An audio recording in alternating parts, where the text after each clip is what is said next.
Most Americans have never heard of Carrizo Plain National Monument, although it's only 130 miles northwest of Los Angeles. The effort to preserve this area began in the 1980s when the U.S. Bureau of Land Management, California Department of Fish and Game, and the Nature Conservancy partnered to protect 82,000 acres of the plain. In 2001, the area was declared a national monument by President Bill Clinton. Today, the monument protects nearly 250,000 acres of land.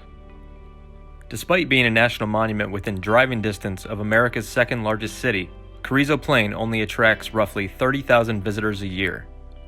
At the same time, Joshua Tree National Park, which is 10 miles farther from Los Angeles, attracts 1.6 million visitors a year. In the 18th century, Spanish and Portuguese immigrants began moving into the valley, displacing the native population. However, the European settlers, desperately searching for water and farmable land, were confronted with incredibly tough terrain. Steep hills and badland ravines create a protective barrier along the northern and southern borders of the plain, and the San Andreas Fault cuts across the land, adding further danger due to seismic activity. For centuries, the range was considered virtually impassable, but over the last century, roads were built, many of them dirt, allowing more access to the plain. The handful of abandoned farmsteads scattered through the valley document the brave but mostly failed attempts to make a living here. Even today, there are no inhabitants, as the terrain, lack of water, and isolation prove too difficult. The remaining dilapidated buildings provide evidence of the challenging and lonely lifestyles the settlers once faced.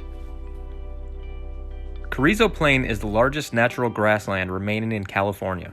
The valley is 45 miles long and 15 miles wide, with two rugged mountain ranges, the Temblor Range to the north and the Caliente Range to the south, surrounding the grasslands. In addition to grasslands, the hills are covered in boulder fields, and the lowest point in the plain showcases salt flats that fill after rains to create Soda Lake. Other significant cultural and natural features found throughout the monument are exposed portions of the San Andreas Fault, several historic farmsteads, and 2,000-year-old petroglyphs. Native animals like pronghorn antelope run free on the mostly fenceless valley, and wildflowers light up the hillsides in rainbows of color each spring. Many of the best sites, like Painted Rock, Caliente Ridge, and the San Andreas Fault, lie at the end of dirt roads, requiring high-clearance vehicles even to this day. Until 1990, all national monuments were placed under the care of the National Park Service, with a mandate to protect environments in their natural state. Despite the important cultural, natural, and recreational features of Carrizo Plain, the BLM continues to allow oil and gas drilling, as well as commercial livestock grazing. However, Carrizo Plain allows visitors to see something hard to find in Southern California: the way the region looked before it was overrun by pioneers and urbanization. This is perhaps the final opportunity to view an environment that humankind has long since altered.